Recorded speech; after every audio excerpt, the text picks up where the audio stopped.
날마다 말씀과 동행하는 동행 묵상입니다. 26년 4월 3일 성금요일 말씀 묵상 요한복음 19장 28절에 30절 다 이루었다라는 제목입니다.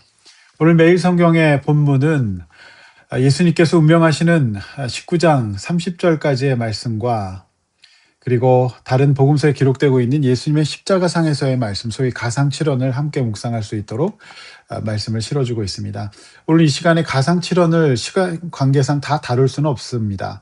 다만 성금요일이라고 하는 오늘 예수님께서 십자가에 못 박혀 죽으신 이 본문에서 예수님의 구원사역의 마지막 이 순간, 운명의 시간에 어떤 말씀을 하셨고 또 어떤 일을 하셨는가, 그분의 십자가에서의 죽으심과 이루심은 어떤 의미가 있는 것인가를 묵상하는 오늘 거룩한 성금요일 되시기를 바랍니다. 본문 보겠습니다. 28절 그 후에로 시작됩니다. 즉 예수님께서 이제 육신의 형제 자매들 뿐만이 아니라 주 안에서 새롭게 이루게 될 가족들, 즉 교회를 이루게 될 것에 대해서 말씀하신 후에 또 하나의 성경의 예언을 이루게 하십니다. 그것은 예수님이 인류의 죄를 대속하시고 십자가에서 극한의 고통을 당하시는 일에 있어서 상징적으로 내가 목마르다라고 말씀하신다라고 하는 겁니다. 이것은 시편 69편 21절 그리고 22편 15절의 성취입니다. 의학자들은 이런 예수님의 신체적 상태에 대해서 극심한 고통으로 인한 땀과 출혈, 호흡곤란으로 인해서 입과 혀가 마르고 목이 타는 듯한 갈증을 느끼게 되는 탈수형 상태에 빠지게 되는데, 의학적 진단으로는 이를 이제 저혈량성 쇼크라고 한다고 합니다. 피를 많이 흘려서 혈압이 떨어지고 심장은 빨리 뛰지만 호흡이 가빠지고 그래서 이제 갈증이 심해지는 상태를 말합니다. 26절 거기 신 포도주가 가득히 담긴 이제 그릇이 있는데 사람들이 신 포도주를 해면에 적셔서 우슬초에 메어서 예수님의 입에 대어 줍니다. 시편 69편 21절 위에서 말씀드렸는데요. 목마를 때 초를 마시게 하사오니 라고 기록한 말씀을 예수님께서 이루고 계신 겁니다. 여기서 신포도주란 오래되어서 시큼해진 포도주에 물을 섞은 그냥 싸구려 포도주였습니다. 이것을 고통당하는 십자가형을 받는 죄수에게 적신해면 일종의 스펀지 같은 역할을 하고 우슬초 가지 장대에 달아서 입에 대어주어서 이제 적셔준 겁니다. 십자가형은 한 번에 죄수를 죽이는 형벌이 아닙니다. 최대한 고통을 받도록 해서 서서히 죽도록 하는 형벌이었으므로 로마 당국의 이런 이제 행동은 자비를 베푸는 차원이 아니라 잠시 고통을 줄여주면서 최대한 더 고통받도록 하는 그런 악한 행동이었을 것입니다. 30절 예수님께서 이 포도주를 신포도주를 받으신 후에 다 이루었다라고 말씀하시고 머리를 숙여 운명하십니다. 예수님은 다른 일반적인 죄수들보다 일찍 운명하셨던 것으로 보입니다. 십자가에 달리시기 전에 이미 많은 내상을 입으시고 그리 오래 버티지 못하신 것으로 보입니다. 성도 여러분, 예수님은 운명하는 순간에 다 이루었다라고 하는 말씀을 하십니다. 어쩌면 이치에 안 맞는 말인 것 같지 않습니까? 이 극한 고통의 순간에 결국 처절하게 죽어가시는 이 순간에 다 이루었다니요. 도대체 이게 무슨 말씀일까요? 그렇습니다. 예수님은 삼위일체 하나님으로서 인간의 모습을 취하시고 이 땅에 오신 분이셨습니다. 하나님이셨습니다. 그 하나님이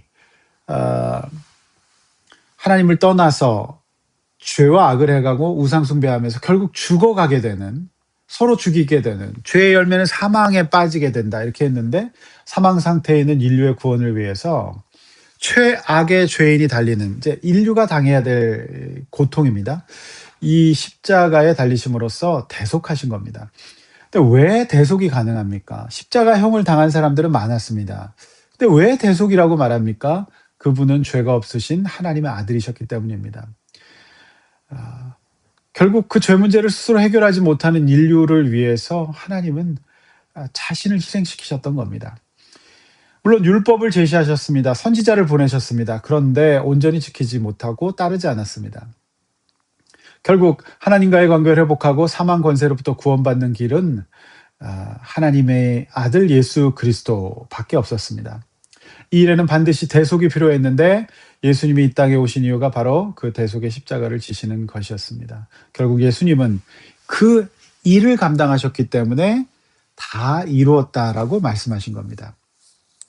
사랑의 예수님은 마지막 순간까지도 자신의 말씀을 그대로 이루셨고 우리에게 구원의 좋은 포도주를 허락하신 분이셨는데 하나님과의 혼인 관계를 회복시키시고 우리의 삶이 잔치처럼 풍성한 삶을 살 수 있도록 열어주신 분이시지만 당신은 십자가에서 싸구려 여신 포도주를 받으시고 운명하셨던 겁니다. 이분이 바로 우리 사랑의 예수님이십니다.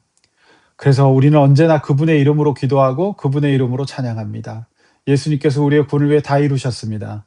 그러므로 성도 여러분, 예수님께 나오십시오. 그분 안에서 그분이 다 이루어 놓으신 구원에 값없이 믿음으로 들어가십시오. 구원 열차에 올라타십시오. 그분 안에서는 우리의 사망 권세가 물리쳐지고 구원받은 백성이 될 수 있는 일을 우리 예수님께서 다 이루어 놓으신 겁니다. 성도 여러분, 저는 오늘 이 말씀을 묵상하면서 이런 묵상을 해봤습니다. 지금까지 인생을 사시면서 무엇을 이루셨습니까? 아직도 갈 길이 멀고 하고 싶으신 일들이 더 많으실 수도 있을 겁니다. 그러나 그 이 땅에서 아무리 엄청난 업적을 남긴다고 해도 그 일에는 완성도 없고 영원하지도 않을 겁니다. 왜냐하면 하나님을 떠난 인간이 이룰 수 있는 것은 결국에는 사망에 가까워질 겁니다. 그것 때문에 그것이 우리에게 구원을 가져다 주지 못할 겁니다. 세상이 줄 수 없는 평안을 못 줄 겁니다. 찰나적일 겁니다. 그래, 이 죽음이라고 하는 명제, 그분을 떠난 사람은 이것을 극복할 수 있는 인간이 없습니다. 다만 조금 돈과 관리로 늦출 수는 있을지 몰라도 모두가 죽음을 맞이하게 될 겁니다. 그러므로 예수 그리스도와 관계없는 삶에서 이루어놓은 이 땅의 그 어떤 업적도, 그 어떤 성취도, 그 어떤 이룸도 무엇을 이루어 놓았다고 한들 그것이 영원할 수 없을 겁니다. 그렇다면 진정한 이름은 무엇일까요? 자, 예수님이 이 말씀, 성금요일 오늘 이 예수님의 말씀은 바로 우리에게 이런 도전을 주고 있습니다. 다시 한번 말씀드립니다. 예수님이 이 땅에 오셔서 인간이 피할 수 없는 죽음이라고 하는 이슈를 대신 십자가에서 당하심으로 우리에게 영원한 생명, 영생을 주셨습니다. 그분은 장사한 지 사흘 만에 또 부활하심으로 단순한 한 인간의 죽음이 아니었고 죄 없으신 하나님이 사망 권세 매여 있을 수 없기 때문에 대속하시고 그 죽음을 당하시고 이제 부활하셨다. 이 대속의 죽음이셨다는 것을 우리는 알고 있습니다. 그러므로 진정한 이름은 우리 영혼의 구원의 문제, 죄의 처리의 문제, 나아가 하나님과의 혼인관계 회복과 영생이 진정한 이름일 것입니다. 이 일을 이루시기 위해서 예수님이 지금 이 땅에서 육신적인 영광과 세력과 이 땅의 나라의 왕으로서 오신 것이 아니라 단순한 표적을 보여주시는 분이 아니라 하나님 나라의 영적인 왕으로 오셔서 하셔야 되는 일은 결국 사망 권세 정복, 십자가를 지시고 부활하실 겁니다. 사랑하는 성도 여러분, 세상은 자신들의 죄와 죽음의 문제를 극복하지 못하고 이 문제를 처리해야 되는 이 영적인 이룸에 대해서는 관심이 없습니다. 오직 이 땅에서 가시적인 이룸에 대해서 목숨을 걸고 있습니다. 그러나 그 무엇을 이루었다고 할지라도 다 두고 갈 것들이며 그것이 우리 인생의 최종적인 목적, 본디오 빌라도처럼 살 수 없을 겁니다. 그렇게 살아도 행복하지 않을 겁니다. 영원하지 않습니다. 잠시 기쁨을 줄지라도 이내 사라질 겁니다. 다 두고 가야 될 것입니다. 그러므로 오늘 이 아침 만약 내가 나를 위해 십자가를 지시고 부활하신 예수를 알고 믿었고 부활의 신앙을 가진 하나님의 백성, 그분의 신랑 신부가 되셨다면 그것은 이 세상 사람들과 다른 참으로 정말 위대한 이룸, 영적인 이룸, 하나님의 자녀, 그분과 친밀한 관계를 누릴 수 있는 하나님 백성이 되었다는 그 이룸, 그 이름에 감사하실 수 있을 겁니다. 예수님이 이루셨기에 우리의 이름의 가장 소중한 목적과 목표는 바로 그분과의 관계, 믿음일 것입니다. 구원일 것입니다. 그리고 구원받은 그분의 자녀가 되는 것입니다. 그러므로 영적인 이름에 대한 감사, 이것에 대해서 자부심을 느끼십시오. 그리고 그것이 우선순위가 돼야 될 것입니다. 더 주님 닮아가는 것이 우선순위가 돼야 될 것입니다. 성령의 도우심을 입는 것이 우선순위가 돼야 될 것입니다.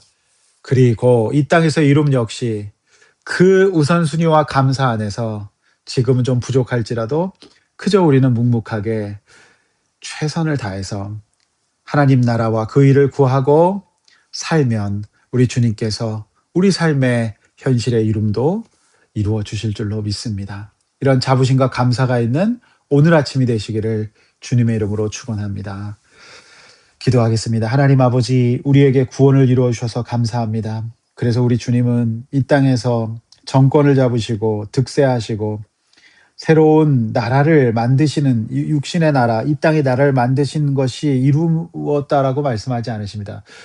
역사 속에서 수많은 나라들이 사라져 갔습니다. 그러므로 우리 주님의 지금의 십자가에서의 대속과 부활을 준비하는 이 일은 진정한 이름이고 구원의 이름인 줄로 믿습니다. 하나님 아버지, 우리가 성도되고 하나님 자녀된 이 이름을 이룰 수 있도록, 영적인 이름을 이룰 수 있도록 인도해 주셔서 감사합니다. 이 믿음 가지고 우리가 이 땅을 살아가게 하여 주시고 우선순위를 놓치지 않고 영적으로 주님 백성 되는 하나님 나라를 쫓게 하여 주시되 이 땅에서도 우리의 필요를 이루어 주시옵소서.